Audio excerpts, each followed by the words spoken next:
మాజీ పోలీస్ అధికారి శివానందరెడ్డికి నోటీసులు. బుద్వెల్లోని 26 ఎకరాల అసైన్డ్ భూముల అక్రమ కొనుగోళ్ల కేసులో సిసిఎస్ పోలీసులు దర్యాప్తు ముమ్మరం చేశారు.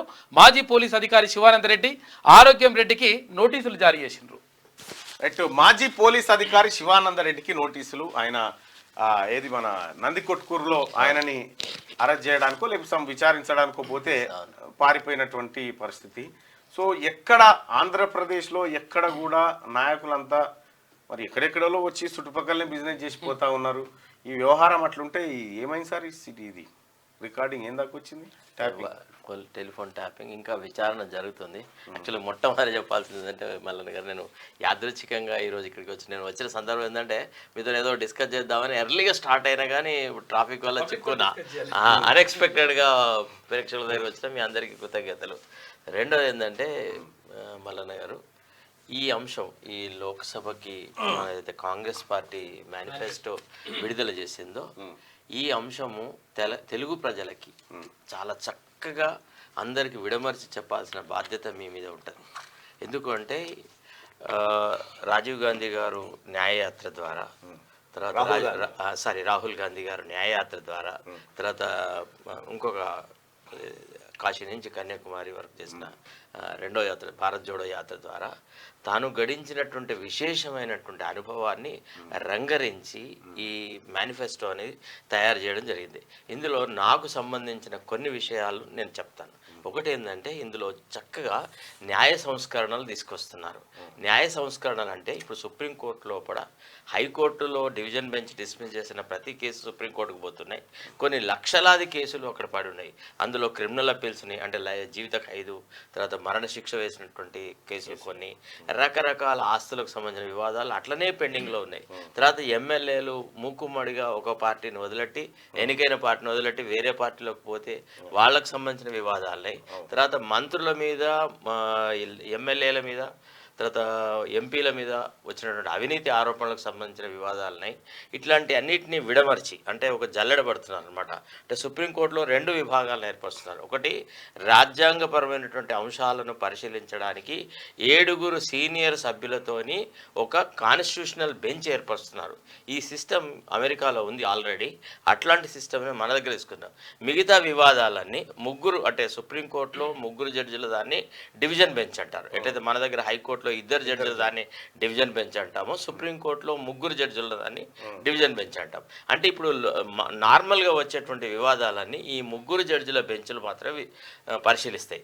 ఏదైతే రాజ్యాంగాన్ని ఇంటర్ప్రిట్ చేయాలో, భారత రాజ్యాంగం యొక్క స్ఫూర్తి ఏంది, బాబాసాహెబ్ అంబేద్కర్ ఏం చెప్పదలిచినాడు ఈ పర్టికులర్ అధికరణం ద్వారా, ఈ పర్టికులర్ రాజ్యాంగ క్లిష్ట పరిస్థితుల్లో ఏ పద్ధతి సరిగా ఉంటుంది అనేటువంటి విషయాన్ని పరిశీలించి రాజ్యాంగాన్ని వివరించడానికి కేవలం ఒక కాన్స్టిట్యూషనల్ బెంచ్ని క్రియేట్ చేస్తున్నారు.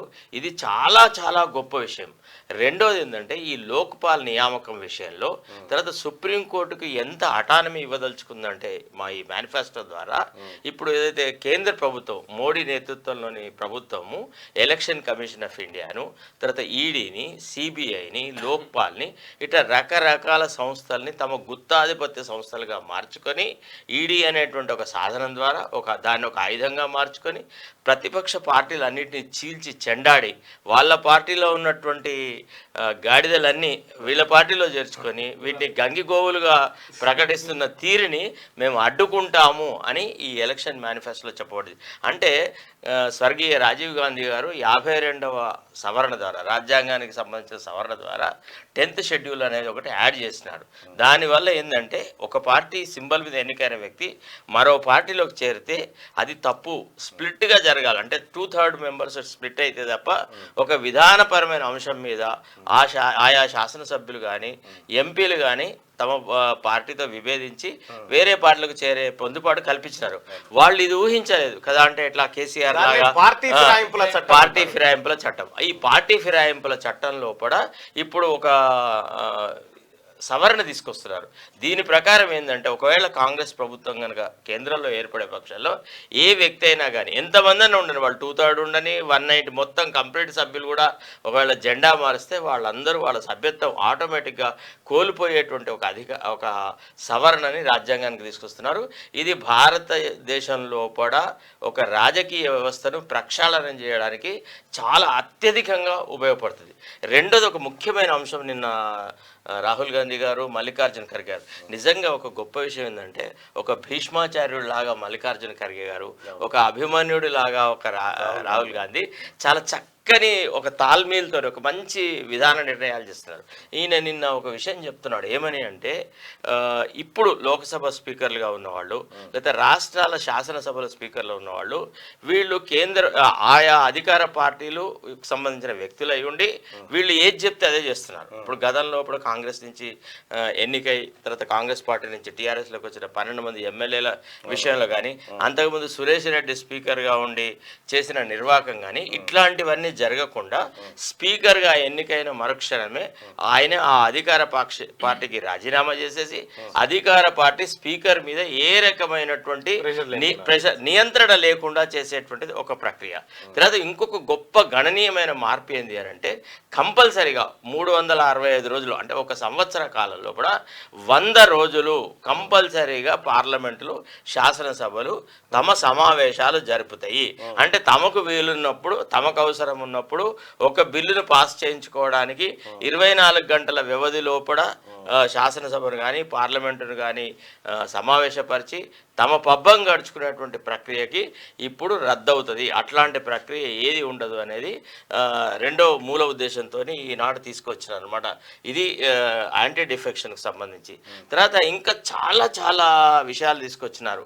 ఇప్పుడు అంటే గ్రామీణ రైతాంగంలో కూడా ఎవరైతే రాహుల్ గాంధీ గారు ప్రజలతో మాట్లాడినారు అంటే డైరెక్ట్ ఇంటరాక్షన్ అనేది ఒక మూల ఉద్దేశంతోనే ఆయన ఈ న్యాయయాత్ర కానీ లేదా భారత్ జోడో యాత్ర కానీ తీసుకొచ్చినారు. దేశంలో విభిన్న కులాల మధ్య విభిన్న మతాల మధ్య ఒక వైషమ్యం ఏర్పడింది. ఇవాళ దేశంలో చాలా అశాంతికి కారణము ప్రభుత్వం వాళ్ళ వ్యక్తిగత విషయాలలో కూడా తలదూర్చడం అని. అయితే ఈ మన మేనిఫెస్టో ద్వారా ఒక ప్రామిస్ చేయడం జరిగింది. అంటే కట్టుబట్టల విషయంలో కానీ మన ఆచార సాంప్రదాయాల విషయంలో కానీ మీ ఆహారపు అలవాట్లలో కానీ ప్రభుత్వం ఏ రకంగా కూడా ఇంటర్ఫియర్ కాదు. ఎందుకంటే కర్ణాటకలో హిజబ్ మీద జరిగినటువంటి వివాదాన్ని దృష్టిలో పెట్టుకొని ఈ రకమైనటువంటి మార్పులు చేస్తున్నాము అని చెప్పబడింది. తర్వాత ఒక్కటి కాంగ్రెస్ అధికారంలోకి వస్తుంది రాదు వేరు, కానీ ఒక 115 సంవత్సరాలు ఈ దేశాన్ని ఏలుకున్నటువంటి ఒక పార్టీగా విశేషమైనటువంటి అనుభవం గడించింది.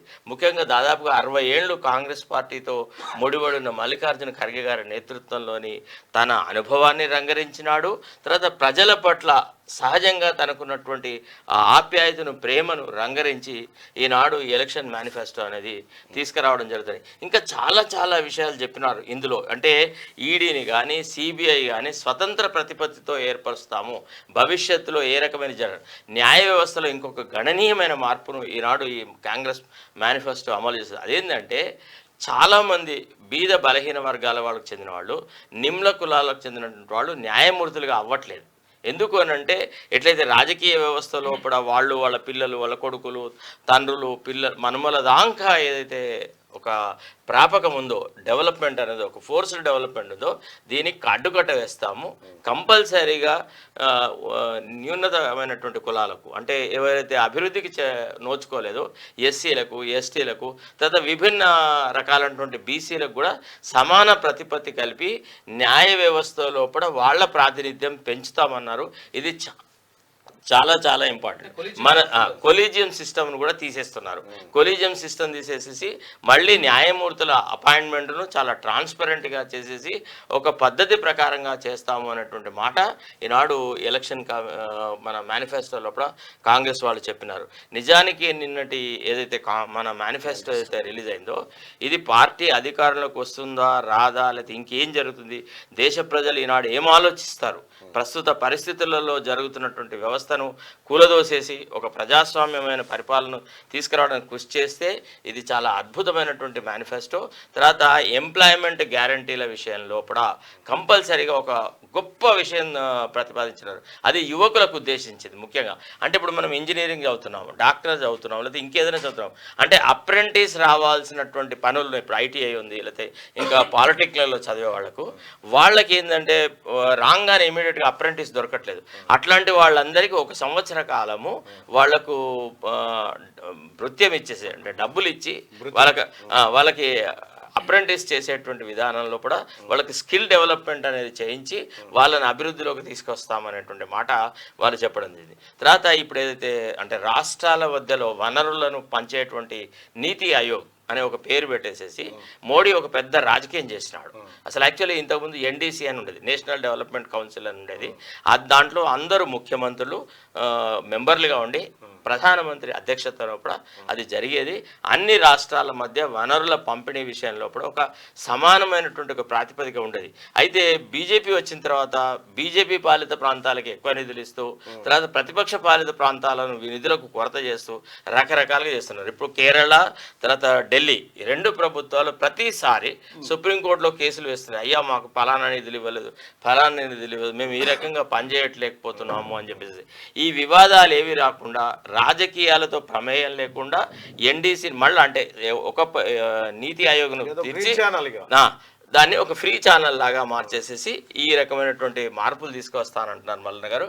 చాలా ఎక్కువ టైం తీసుకున్నారు. అంటే మన మీకు నాకు చాలా నేను యాక్చువల్గా వాస్తవానికి కూడా ఇది మనం వివరించాల్సిందే. ఎందుకంటే పార్టీ నాయకులుగా కార్యకర్తలుగా కాకుండా వాస్తవాలు ఏమున్నాయో అవే ఉన్నాయి కూడా అవే. తర్వాత రెండోది ఏంటంటే ఈ రిజర్వేషన్ మీద అయితే క్యాప్ తీసేస్తున్నారు. 60% కంటే ఎబా పోవాలన్నటువంటి ఉంది.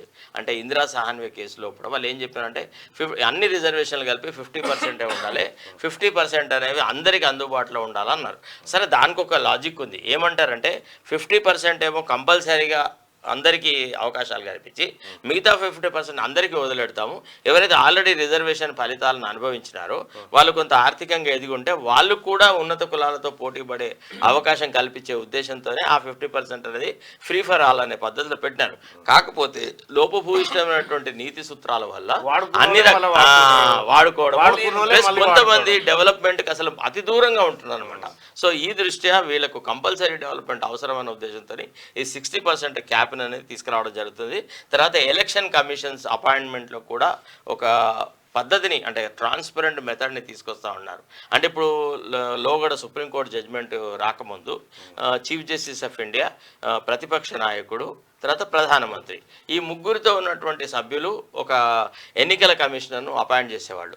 అయితే కేంద్రం ఒక చట్టం తీసుకువచ్చేసేసి చీఫ్ జస్టిస్ను తొలగించేసేసి కేంద్రంలో ఉన్న ఇంకో మంత్రిని హాల్ నుంచి మెడల్ బట్టి బయటికి పెట్టినారు. అంటే న్యాయ వ్యవస్థ పట్ల ఈ ప్రభుత్వం ప్రదర్శిస్తున్నటువంటి అమర్యాద పూర్వకమైనటువంటి ప్రవర్తన భవిష్యత్తులో ఉండదు. దీన్ని మళ్ళీ సంస్కరించేసేసి అంటే ఇప్పుడు ఎట్లుంటుందంటే ఇప్పుడు 2 పక్షాలు కొట్లాడుతున్నారు. మనం ఒక కేసులో ఫర్ ఎగ్జాంపుల్ మల్లన్న ఒక కేసు ఆర్గ్యూ చేస్తున్నాడు, నేను ఒక పక్షం తరఫున ఆర్గ్యూ చేస్తున్నాను. మన ఇద్దరం కొట్లాడుకొని మనలో ఎవడో గెలిచే పరిస్థితి లేదు. ఇవాళ అక్కడ పైన ఉన్నటువంటి రెఫరీ ఎవరైతే ఎంపైర్ ఉంటాడో వాడితో మనం కొట్లాడాలి.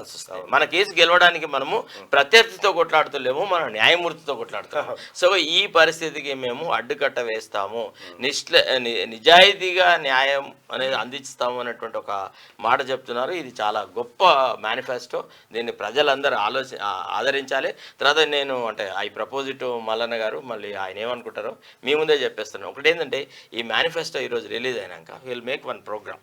అంటే ఇంపార్టెంట్ సైలెంట్ ఫీచర్స్ అన్నిటి మీద మన ఇద్దరి మధ్య ఒక కాన్వర్జేషన్ లాగా, అంటే ప్రజలందరూ తెలంగాణలో ప్రజల్ని కూడా భాగస్వామ్యం చేస్తూ చక్కని ఒక ప్రోగ్రాం చేసేసి అసలు ఈ మేనిఫెస్టోని ప్రజలందరికీ అందజేసే విధానంలో చేయాలన్నది నా ఆలోచన. మల్లన్న గారు మీరు దాన్ని ఆలోచించారు. తప్పకుండా సార్.